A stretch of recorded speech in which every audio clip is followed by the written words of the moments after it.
Greetings and welcome. And I'm doing this video tonight.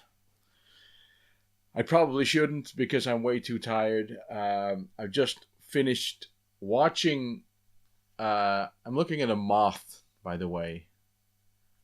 And as long as it stays there, we're fine, but we may see it flying around. Okay. Just finished watching the Hardcastle stream on Twitch, which is Giles and Jeremy and Grubgun and Catkin, and we have other people on the stream, viewers, but also players now. Some people ask what's the server, and they just join the gang. And I was watching this, so it's fun. But I didn't play because I was too tired, and now that the stream ended, I thought, let's do a little video. So I wrote down a couple of ideas. I have to do that because I forget otherwise, and it looks a bit lame, but that's just the way it is. Look at I didn't write this down, but look at my cool shirt. It was a gift from Mark this afternoon. He just bought a couple, and he said, do you want one? And I didn't say no, of course, because whenever anyone offers me something that I like, I never say no. So it's a Commodore 64 shirt. I think this is the one that has, it's not a Kickstarter, but it's like a limited time that this is available. Mark gave me the blue one. There's also a brown one, which is really cool. I like that. Thank you, Mark, for the cool gift. Mark, Lactobacillus Prime. Go check him out. I held Mark's Switch. Sorry, why do I say Twitch? Twitch, because of the Switch, the Nintendo Switch. I held one, and it was nice. Not buying one, though. Not because it's a bad machine, but I'm just not buying one. I think that I wouldn't buy another console, even if Sony came out with a PS5 now. I don't think I'd buy the PS4 Pro or something. Anyway, let's start with Nintendo SNES Classic. Not available yet. At making this video, it's not available yet. So opinions on how it is and are premature, right? We don't know yet. A couple of things that I can say. We can. It's a Super NES lookalike. There's an American version. There's a European, Japanese version. Form factor, I mean. It's got Star Fox 2, which has never been released before, and its list price around $80 now. Couple of things, because I wanted the Classic Mini, but I couldn't get it, and then it wasn't available anymore except for crazy high prices. Forget it. I got myself the RetroPie for that, which includes also Super NES emulation, which works fine. It's just not the same as the original Nintendo product. I get that. There's a nostalgia factor. Stores around here some are taking pre-orders, but many have backed away from taking pre-orders because they cannot be sure that Nintendo will ship any, and if they do, they don't know how many will be shipped. So some stores have had pre-orders open but have taken them down again. Prices vary from 80 to 100 euros already. So what the fuck, this is a new thing. There's a hint of a list price, and people are already pushing the price up. Now, I think it's expensive, but here's the thing, right? Here's the thing. Nintendo have always been a toy company, and they make toys for kids, don't they? right? And they made video games, and their video games were primarily aimed at children, right? Now, to get to the children, you go through the parents' wallets, so a console can cost a few hundred euros or dollars or whatever you want to, it's always around the same. Now, with this Classic Mini and with Nintendo Super NES Mini or Classic, I don't even know what it's called. I think it's the SNES Classic and the NES Mini. Nintendo is playing a different game. They're not making this for kids anymore, right? By producing a small number of Classic Minis, the success of which they were surprised by, which is a ludicrous idea for me, for a company that's done nothing but make electronic toys for children ever. They reproduced their most successful console ever, and then they are surprised by the success of that. That is bullshit. At least it's very bad marketing and distribution. Now, I cannot imagine that they will do the same with the Super NES Mini Classic. So I'm hoping that they will produce at least a normal amount, because this is no longer aimed at children. Nintendo is now playing a game where they are producing low numbers of this stuff for some reason that I cannot fathom, because it's not giving them a great reputation for anything. The only thing that they've done until now is to sell No. So they'll have to, fix that. They can fix that by producing the Classic Mini again, but they didn't. So this has nothing to do with children anymore, Nintendo. You make games for kids, right? This has nothing to do with that anymore. You're playing a marketing distribution game that I don't like. I don't pre-order your Classic Mini stuff, even though I want it, because I like it. I just like the form factor. I like having the thing, but I think it's very expensive. And but I'm not going to buy it. Why? Because I see people rushing to it because they're afraid they'll miss it. And I don't work that way. I don't want it that way. Just like the other, I can buy the Classic Mini if I pay 3 times the original price by now, but I won't.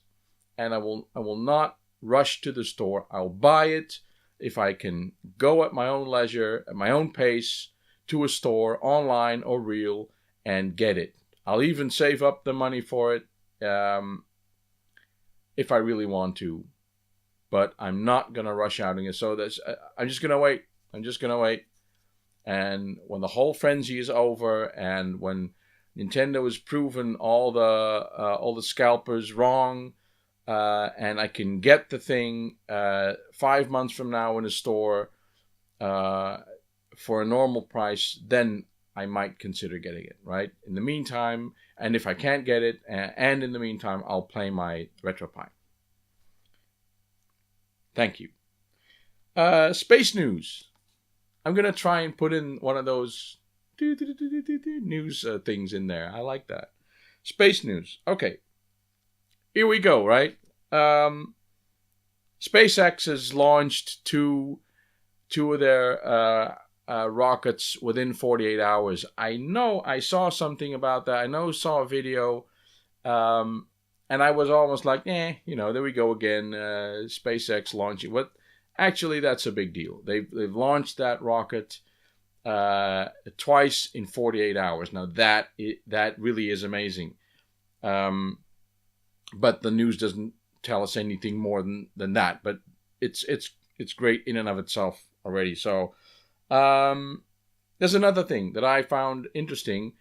There's been a successful test, and I have to look this up, of the Rollout Solar Array, the ROSA, A rollout solar array, so it's like a fabric with solar sensitive cells on it that they actually roll out in space, catches sunlight, produces energy.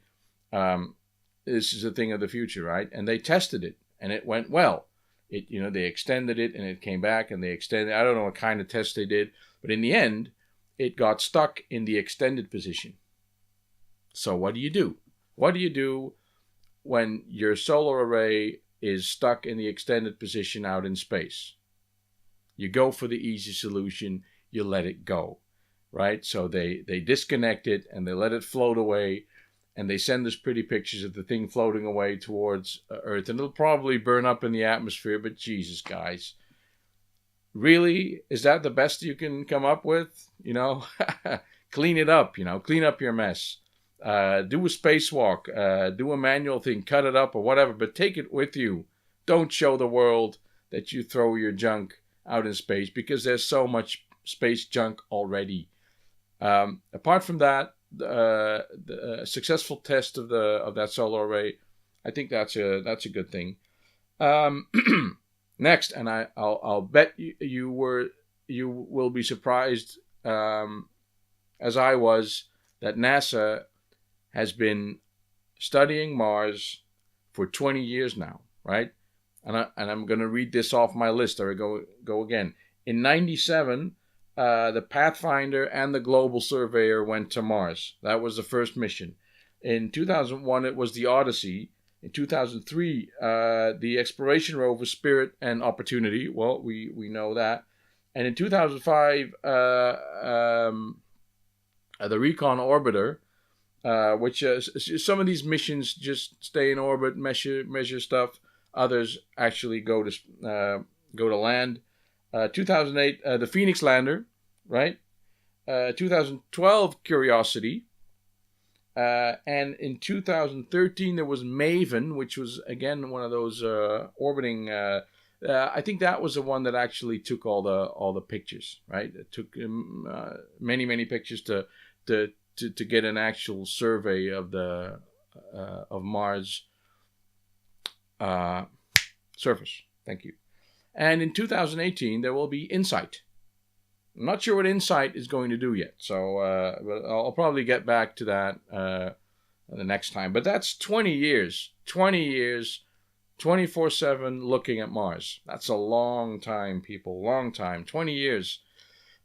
So if we ever do get to go to Mars, I mean, we didn't spend that much time studying the moon, but a planet, we're building up like a modus operandi of colonizing a planet that way. We're going up there, we're looking at the atmosphere, we're orbiting, landing, doing our things, and say, okay, we can go. Isn't that cool? 20 years. So that's the end of space news. Here's a thing that I bought. A long time ago. If you're a fan of the channel, and have been for a long time, a fan of the channel, if you've watched my videos for a long time, you'll know that at one point, when it was before the PS4 was out, I had Diablo 3. Oh, it's not this one, but I had Diablo 3 for the PS3, and I said, I made a bold remark, and I said, this may be the best game ever. Because, well, I've never played Diablo 1, I've never played Diablo 2, but Diablo 3, it was a hack and slash game, and I loved it. Why? It made me feel powerful as a player. I wasn't very good, but I was able to get through the first 7 levels, character levels, pretty easily. Now I've decided to get back in, because I didn't get Diablo because I was getting stuck. I was getting my ass handed to me, and I didn't understand. So I dropped the game. I thought maybe I was wrong. Maybe it isn't the best game, and I just didn't get it. So I bought these. In the meantime, I bought the Reaper of Souls, which is Diablo 3 expansion set. But I bought pretty cheaply these two Brady Games strategy guides. Thick bastards, right? And I read up. And I learned to configure my character, give him the proper weapons, give him the proper skills and runes and everything, and things got easier. So I'm now at level 15, and I'm getting into it, and I'm really liking it. But now for what it really is, it's not just a hack and slash game. What I thought, I like those. You don't think too much. You just go and you hack and you slash and you win. That's the deal. I don't like losing to a game. So, but this I'm turning into a thinking man in gaming more and more as I progress. I'm actually spending time looking at the menus and reading things and stuff and thinking, oh, because I was holding weapons that had a very high damage rating, but I wasn't comparing them to other weapons in my inventory, which, for instance, helped me gain health by killing others. So, right, I learned that by reading the strategy guide. Diablo 3, still like it very much. It's also on the PS4. I looked it up for Woodland just this week, and I've forgotten it now. There's the Necromancer upgrade, and there's a package deal. And I've forgotten the name of the package, but on the PS4, it's digital only, and I can't believe that it'll remain digital only. So there will most likely, Blizzard will most likely at some point in the future distribute a physical copy or something physical, which I hope and I'll get. But I saw Woodland play the game on a stream on the PS4, and I thought, I don't have it on the PS4, so I'm playing it on the PS3 just as well. It's not going to look a whole lot better on the PS4, I'm sure, but the expansion is on there. So now I'm just hoping that I can move my save file from the PS3 to the PS4 if I ever get it. I put the game on my want list anyway.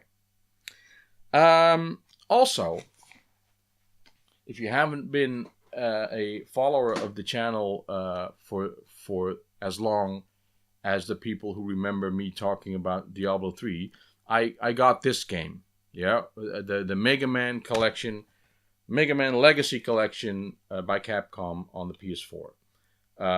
Megaman, I've never finished any of those games. I recognize them to be a fine platformer, but I think it's hard, right? This is difficult for me as a gamer. I'm not that much of a gamer, but I had this game sitting on my shelf, and I hadn't opened it. Stupid me, because it has a bunch of stickers in it. Which it's just a small little package. Hold on. That I opened, and I usually you find just a disc in there, but now these are actual stickers. There's Mega Man. Who's this? Is this Dr. Wild? No, this is not Dr. Wild. Who's the red guy? Beats me, man. Couple of enemies. Oh, this is just one sticker. And there's Dr. Wily's symbols. The thing is, what do you do with these? The stickers. Where do you put these? Where would you put these stickers? Would you put them on your car? They'll go away. You sell your car and they'll be gone. Do you stick them to your monitor? Do you stick them to the wall? Where do you put these? Do you put them on your console? Where do you put these stickers? Because I don't know. I'm just going to put them back in the bag now. But it's a shame, actually, because they're nice stickers. Also included was a download code of the music. And it was quite a while since I bought this, but there's 3 tracks from each game for a total of 18 songs for download, which I did. I downloaded it. Very nice. And that's not all, because there is this cheat card. I knew that this knowledge was available. Like in Mega Man 2, let's take Mega Man 2 because that's...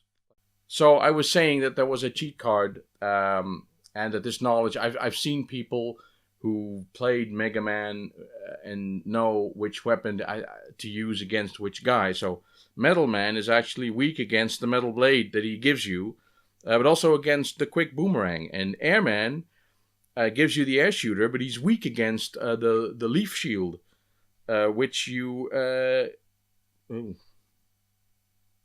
get from Woodman. So what you do is you go to Woodman, you try to beat him, you get the leaf shield, then you go to Metal Man, blah, blah, blah, blah, blah. This is the thing that tells you that. So, a really nice little Mega Man package. So if you can find this, it just has it has the first 6 games, Mega Man to Mega Man 6. And it has some nice thingies that I didn't know were in there because I didn't open it straight when I got it.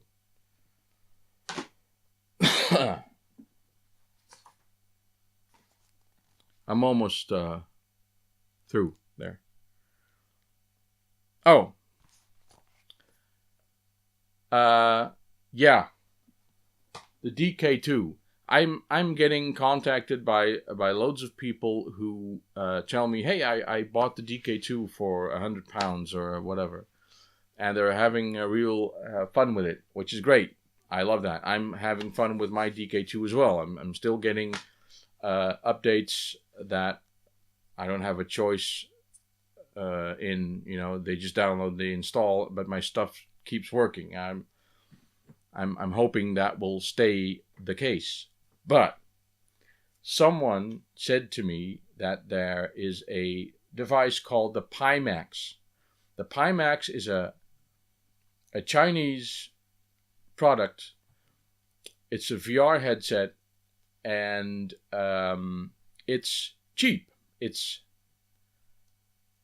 half the price. It's like €350, I believe, for the device. And here it is. It's a 4K screen, which means something. Do you remember? I didn't know this because I've probably not been paying attention, but you remember that we used to talk about resolutions in like 1080p and that kind of thing. That was counting the number of lines on the screen.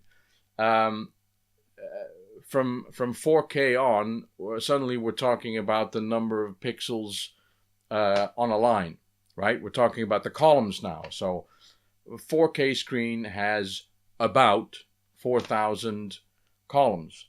This Pimax headset has 4K, which means 2 times 2K. That's what's out there now. The good thing about it is there's no screen door effect. Now that is a big, big thing. There's no screen door effect. The people that I've seen that have it, it's an actual product that you can actually order and get. The reviews that I've seen are very positive. There are many people who play Elite Dangerous with this Pimax set. A downside, perhaps, is the fact that it operates with gyros, which means and there is no tracking camera. The fact that there's no tracking camera is a positive, I think, because you don't have an extra device on your screen. And it's cheaper, makes it cheaper. But if you lean in, it doesn't detect that. It'll detect your head movements, but leaning in won't be detected. Now, in Elite Dangerous, leaning in, I use leaning in because I can't read some of the text because it's too small because of the screen door effect. If you don't have the screen door effect, maybe you don't have to lean in. Okay, so that's a good thing. The downside of gyros is, my current head tracker has a gyro in it, and it experiences drift. All gyros do. So after a while, you have to sort of reset it, which I also have to do with the tracking camera anyway. So I don't think that's such a big thing.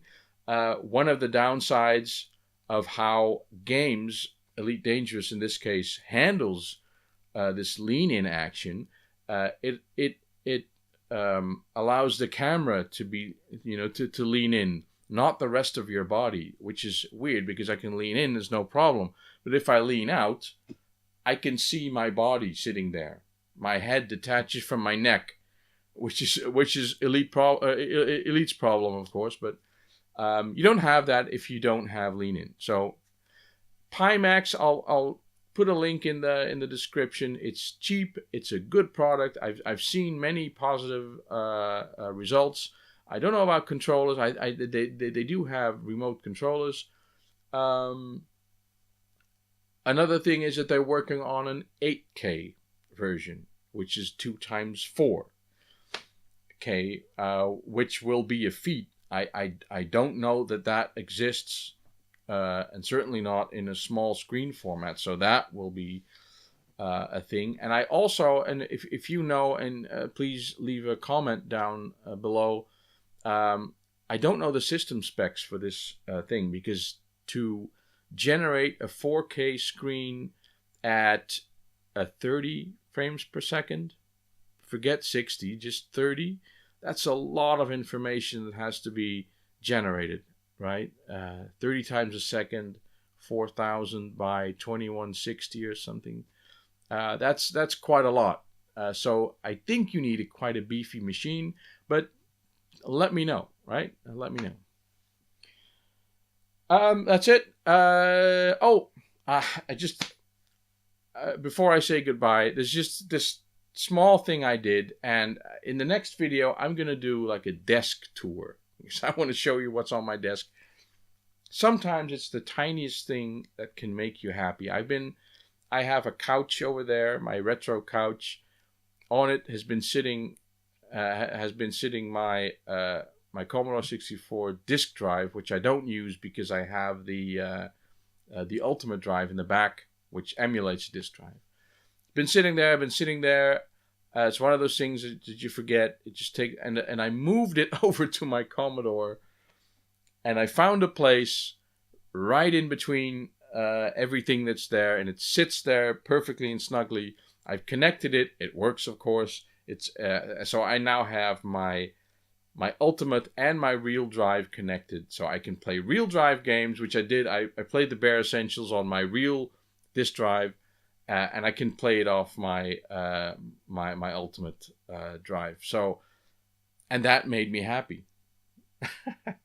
That made me so happy. Next time, I'll show you. I won't do a room tour, because I think I don't want to do that, but I'll do a desk tour. I'll show you what's on my desk. Basically, all my gaming consoles on my desk. Don't forget, watch Hardcastle Gaming on Twitch, twitch.tv/Hardcastle Gaming. Very regular Arma 3 streams, and it's not the game really. It's just the fun that we have. That's it. Thanks for watching, and I'll see you next time. Bye.